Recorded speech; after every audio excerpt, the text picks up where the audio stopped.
So guys welcome to my YouTube channel. Once again स्वागत है आप सभी का। जैसा कि मैंने पहले कहा था कि आज से मैं क्लास 12 के जो इम्पोर्टेंट सब्जेक्ट्स हैं उनकी वीडियो क्लासेस प्रोवाइड करते जाऊंगा। तो इसी सेशन में मैं आप लोगों के लिए क्लास 12 का ही एक सब्जेक्ट इकोनॉमिक्स अर्थशास्त्र का वीडियो सेशन लेकर आया हूँ। और यह भी SPPT पब्लिकेशन का ही बुक है। काफ़ी सिंपल और इजी लैंग्वेज में इसमें भी समझाया गया है। चलिए शुरू करते हैं।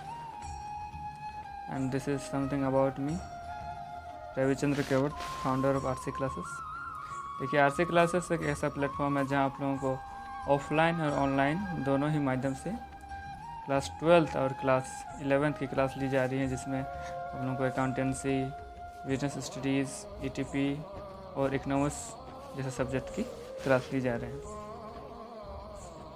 एट सांपड़ा गमरिया, जमशेदपुर, झारखंड। और आप लोग अगर मेरे साथ इसके पेड क्लासेस के लिए जुड़ना चाहेंगे तो दिए गए नंबर पर आप कांटेक्ट कर सकते हैं। So let's start.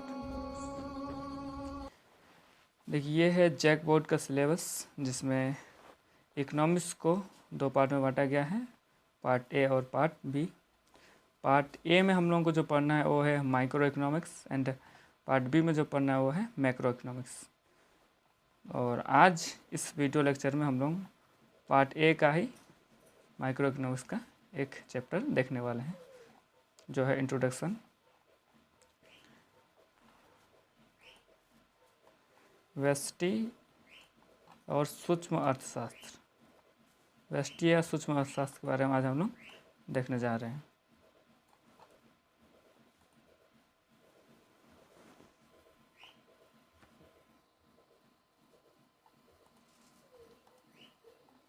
तो चलिए शुरू करते हैं।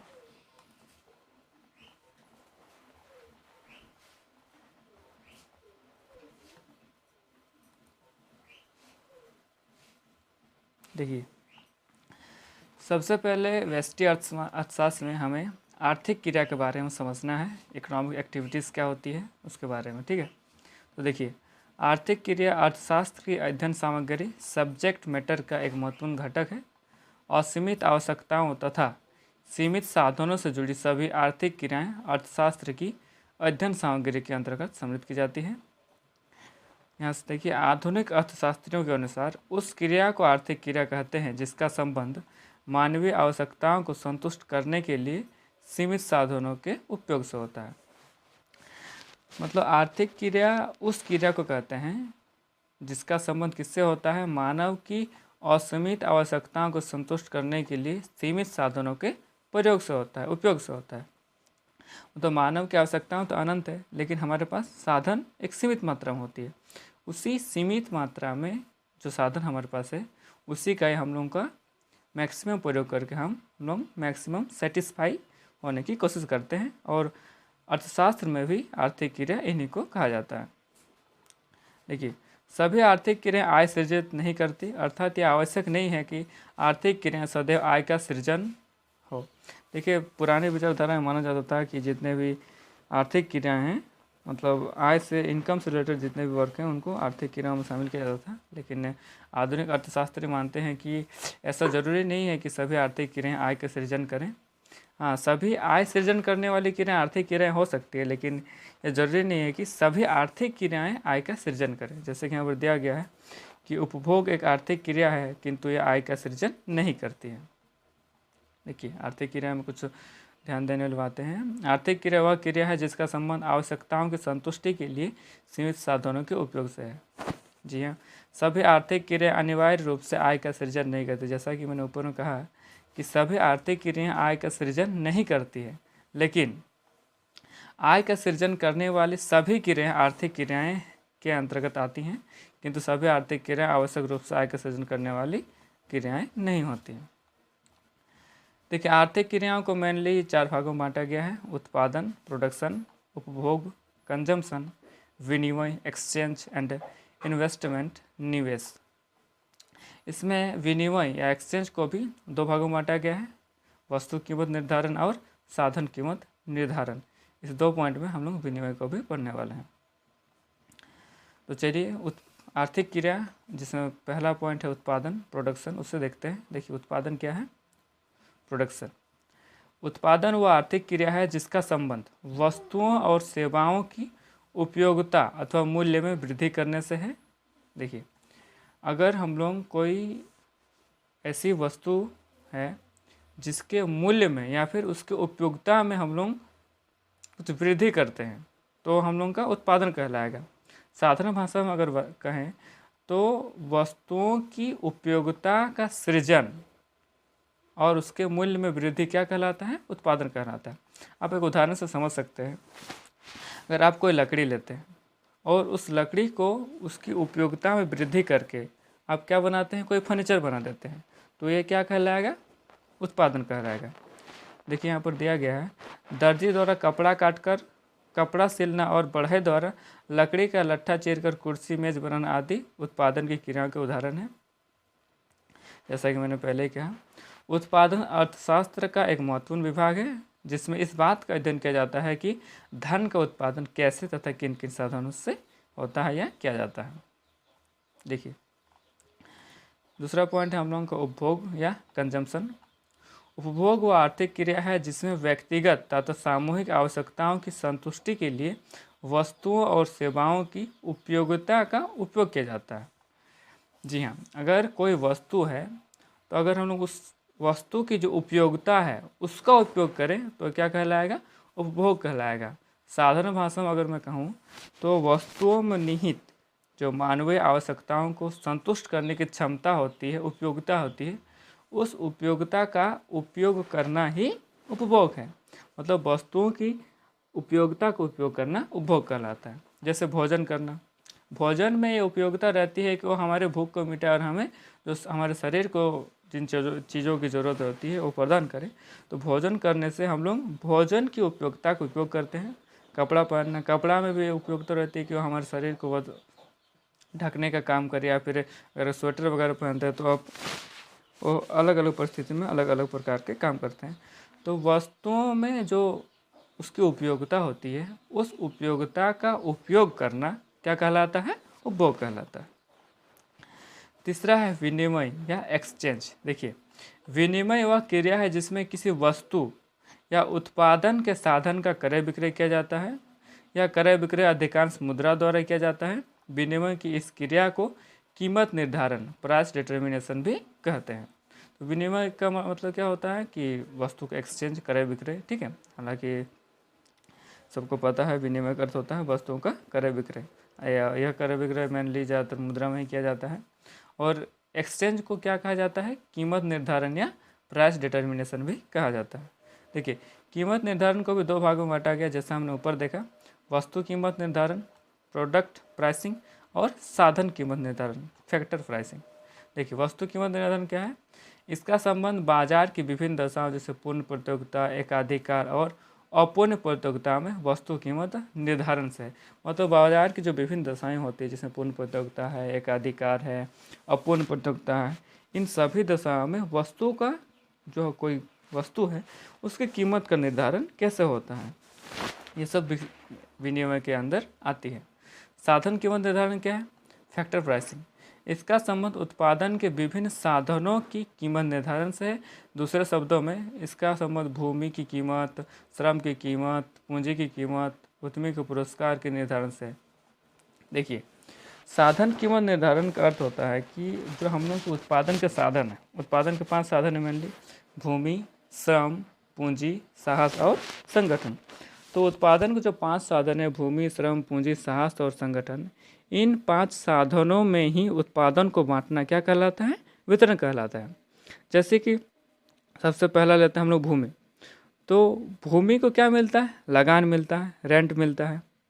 श्रम, श्रम को क्या मिलता है, वेजेस, मजदूरी, जो मजदूर उत्पादन में लगे हों उनको क्या मिलता है, वेजेस, मजदूरी मिलता है। पूंजी, पूंजी को क्या मिलता है, अगर कोई अपने कैपिटल इन्वेस्ट करता है तो उस कैपिटल पर उसे क्या मिलता है, इंटरेस्ट मिलता है। तो पूंजी को क्या मिलता है, ब्याज मिलता है। और भूमि, श्रम, पूंजी, साहस, साहस या उद्यमी, ये सेम है, साहस या उद्यमी एक ही चीज़ है, दोनों को अलग अलग टर्म यूज किया जाता है। तो उद्यमी को क्या मिलता है? उद्यमी को मिलता है प्रॉफिट। वो जो अपना व्यवसाय या उद्यम स्थापित करता है उसमें उसे क्या मिलता है? या तो प्रॉफिट मिलता है या फिर लॉस मिलता है। तो यहाँ पर हम लोग प्रॉफिट के नज़र से देखेंगे। और उसके बाद क्या है? संगठन या ऑर्गेनाइजेशन जो है वो उसे क्या मिलता है? संगठन में मिलता है सैलरी वगैरह, ठीक है, जो उसमें संगठन के अंदर लोग जो काम करते हैं, जो जैसे आपके हो गए मैनेजर वगैरह, तो उनको क्या सैलरी वगैरह दी जाती है।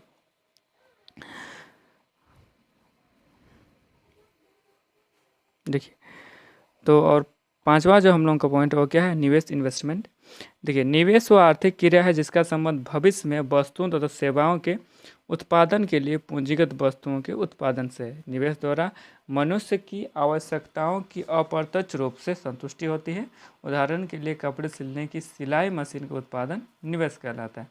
यह कमीजों की सिलाई करके मनुष्य की आवश्यकताओं को अप्रत्यक्ष रूप से संतुष्ट करता है। तो निवेश क्या होता है? निवेश का अर्थ होता है कि ऐसी वस्तुओं का उत्पादन करना जो आगे चलकर खुद कुछ नई वस्तुओं का उत्पादन कर सकते हैं, जैसे जिन्हें क्या कहते हैं? पूंजीगत वस्तुएं कहते हैं। अर्थात निवेश का अर्थ होता है पूंजीगत वस्तुओं को उत्पादन करना निवेश कहलाता है। जैसे कि अगर यहाँ पर उदाहरण दिया गया है कि सिलाई मशीन का उत्पादन करना, तो सिलाई मशीन क्या है?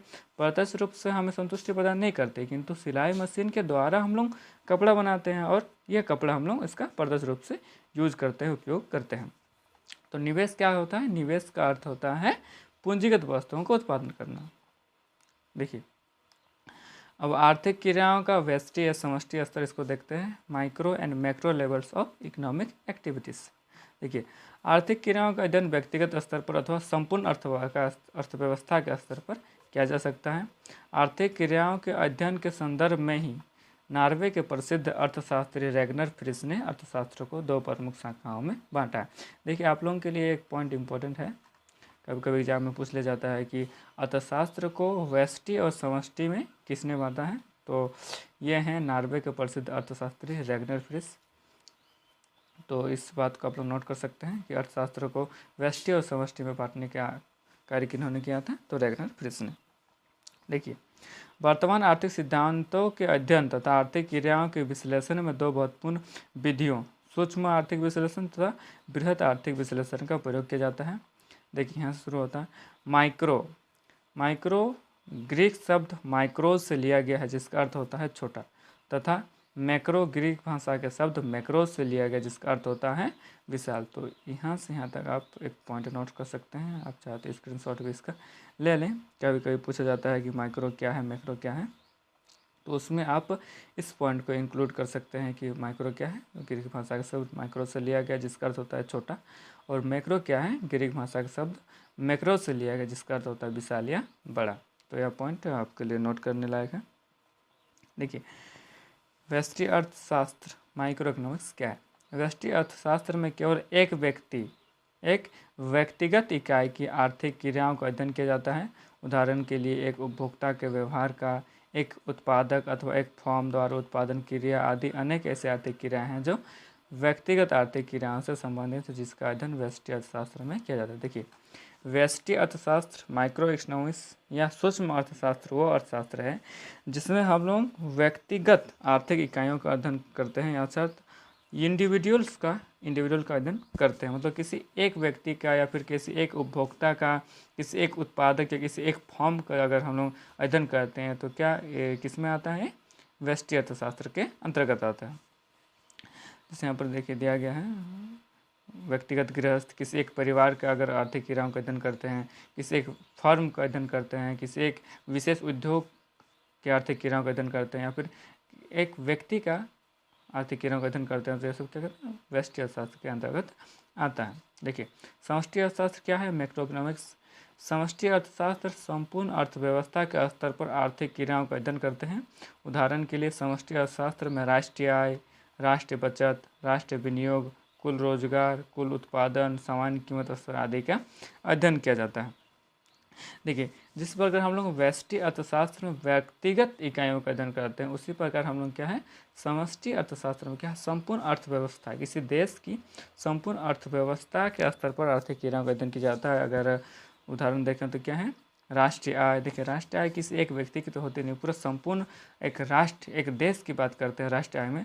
तो समष्टि अर्थशास्त्र में उन समस्याओं का अध्ययन किया जाता है, उन आर्थिक क्रियाओं का अध्ययन किया जाता है जो किसी एक राष्ट्र से संबंधित होते हैं, एक बृहद क्षेत्र से संबंधित होते हैं। जैसे राष्ट्रीय आय है, राष्ट्रीय बचत है, राष्ट्रीय विनियोग, कुल रोजगार, कुल उत्पादन, सामान्य कीमत स्तर आदि।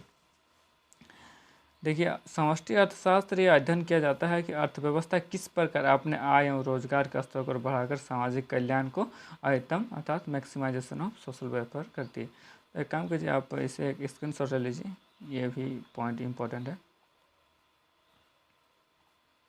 तो चलिए शुरू करते हैं। देखिए अर्थशास्त्र के विषय सामग्री, यहाँ पर एक इम्पोर्टेंट क्वेश्चन है आप लोगों के लिए, कभी कभी 3 नंबर में क्वेश्चन आ जाता है कि अर्थशास्त्र की विषय सामग्री क्या है, सब्जेक्ट मैटर ऑफ इकोनॉमिक्स को बताएं, डिफाइन करें, ठीक है।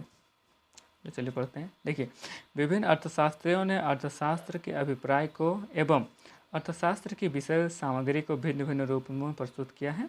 विभिन्न अर्थशास्त्रियों के भिन्न भिन्न दृष्टिकोण को 4 वर्गों में बांटकर हम लोग अर्थशास्त्र की विषय सामग्री का अध्ययन कर सकते हैं, विश्लेषण कर सकते हैं। देखिए विभिन्न अर्थशास्त्रियों द्वारा अर्थशास्त्र को भिन्न भिन्न विषय सामग्री सम्मिलित किया गया है जो निम्नलिखित है। देखिए जो अर्थशास्त्र के बारे में जो विचारधारा प्रस्तुत की गई है विभिन्न अर्थशास्त्रियों द्वारा, उनके बारे में अभी हम लोग पढ़ने जा रहे हैं। देखिए पहला क्या है, धन संबंधी विचारधारा, वेल्थ कॉन्सेप्ट। देखिए प्रतिष्ठित अर्थशास्त्री एडम स्मिथ, देखिए मैं पहले बता दूं, एडम स्मिथ इन्होंने सबसे पहले अर्थशास्त्र की परिभाषा दी थी, जिसमें उन्होंने कहा था कि अर्थशास्त्र धन का विज्ञान है और इन्हें ही अर्थशास्त्र के पिता कहा जाता है। पिछले कक्षा में आप पढ़े होंगे कि एडम स्मिथ को अर्थशास्त्र का पिता कहा जाता है।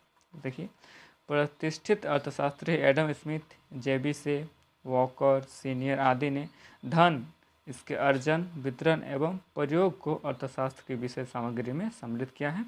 इन अर्थशास्त्रियों ने अर्थशास्त्र की विषय वस्तु में आर्थिक मानव एवं उसकी क्रियाओं को सम्मिलित किया है। तो ये जितने भी अर्थशास्त्री हैं इनका विचार क्या है, अर्थशास्त्र के लोग धन के ये में देखते हैं कि धन का अर्जन, इसका वितरण, धन का प्रयोग ही अर्थशास्त्र के विषय सामग्री में सम्मिलित किया जाता है। दूसरा है कल्याणवादी विचारधारा, वेलफेयर कॉन्सेप्ट। मार्शल एवं उसके समकालीन अर्थशास्त्रियों ने अर्थशास्त्र की विषय सामग्री में धन के स्थान पर मानव कल्याण के विचार की स्थापना की है। कल्याणवादी विचारधारा के अनुसार अर्थशास्त्र की विषय सामग्री में उन आर्थिक क्रियाओं को सम्मिलित किया जाना चाहिए जिनका संबंध भौतिक कल्याण से है। जैसा कि एडम स्मिथ ने कहा कि अर्थशास्त्र धन का विज्ञान है, तो उनकी बात को काटते हुए यहाँ पर मार्शल और उनके ही समकालीन कुछ अर्थशास्त्रियों ने बताया कि नहीं, अर्थशास्त्र धन का विज्ञान नहीं है, और धन के स्थान पर मानव के कल्याण का विज्ञान माना है, ठीक है। तो मार्शल ने क्या कहा कि जो अर्थशास्त्र है और धन के स्थान पर मानव कल्याण के विचार की स्थापना करता है, मतलब उसके मानव कल्याण के बारे में जो आर्थिक क्रियाएँ आती है वो हम लोग अर्थशास्त्र के अंतर्गत अध्ययन करते हैं। तीसरा है दुर्लभता संबंधी विचारधारा, स्कैर्सिटी कॉन्सेप्ट। देखिए ये काफ़ी इम्पोर्टेंट है। रॉबिन्स ने अर्थशास्त्र की विषय सामग्री में सीमित साधन एवं असीमित साध्यों से संबंधित चुनाव समस्या को सम्मिलित किया है।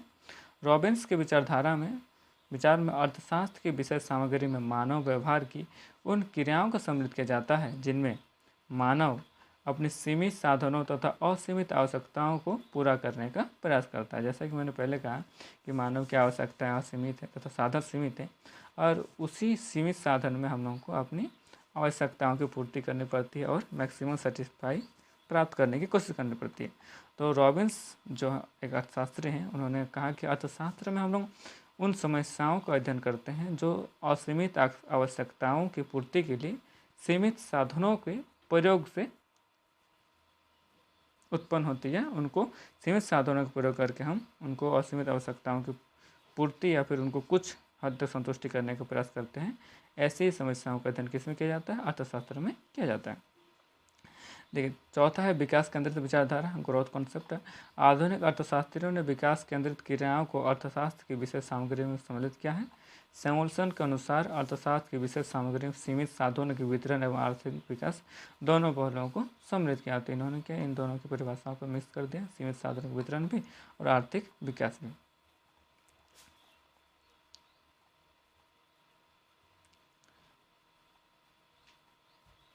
देखिए आर्थिक क्रियाओं के आधार पर अर्थशास्त्र की विषय सामग्री, जैसे कि हम लोग पीछे पढ़ चुके हैं कि विभिन्न अर्थशास्त्रियों ने क्या क्या विचारधारा प्रदान किए हैं। तो अब जो मेन आप लोगों को अगर एग्ज़ाम में आता है तो इस यहाँ से आप लोगों को एग्ज़ाम में आप लोगों को लिखना होगा। तो ये मेन है, इसका आप पहले स्क्रीनशॉट ले लें कि अर्थशास्त्र की विषय सामग्री क्या है। देखिए, अर्थशास्त्र की विषय वस्तु का प्रत्यक्ष संबंध इसके आर्थिक क्रियाओं से है। आर्थिक क्रियाओं के अनुसार अर्थशास्त्र के अध्ययन या विषय को निम्न 5 भागों में बांटा गया। तो अर्थशास्त्र के अध्ययन को यहाँ पर उसके विषय को, विषय सामग्री को, सब्जेक्ट मैटर को 5 भागों में बांटा गया। पहला क्या है? उपभोग या कंजम्पशन। देखिए, उपभोग आज अर्थशास्त्र का सबसे पहला विभाग माना जाता है। उपभोग की क्रियाओं में आवश्यकताओं की पूर्ति के लिए वस्तुओं की उपयोगिता को कम करने का प्रयास किए जाते हैं। दूसरे शब्दों में उपयोगिता को कम करना ही उपभोग कहलाता है। जैसा कि मैंने पहले पीछे बताया कि वस्तु में जो आवश्यकताएं की पूर्ति करने की क्षमता होती है, जो वस्तुओं की उपयोगिता होती है, उन उपयोगिता का उपयोग करना ही क्या कहलाता है? उपभोग कहलाता है। उपभोग में वस्तुओं और सेवाओं की उपयोगिता को नष्ट करने की क्षमता होती है। उपभोग के द्वारा हम वस्तुओं में जो उनकी उपयोगिता होती है उनको उपभोग करते हैं, नष्ट करते हैं। ठीक है।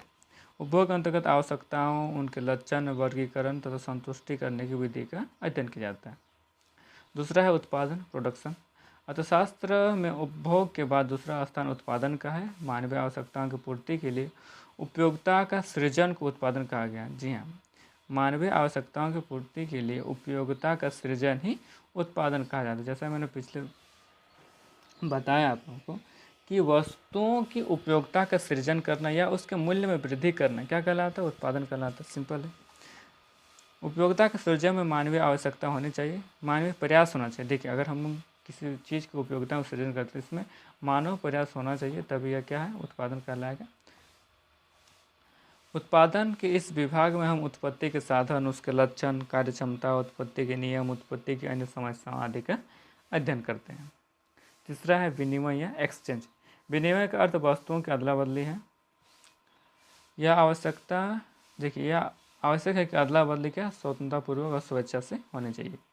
चौथा है वितरण। देखिए, उत्पत्ति विभिन्न साधनों में सामूहिक संयोग से जो उत्पादन होता है उसको विभिन्न साधनों में बांटना ही वितरण कहलाता है, या बांटना ही वितरण का अध्ययन है। जैसा मैंने पहले कहा कि उत्पत्ति विभिन्न साधन, भूमि, श्रम, साहस,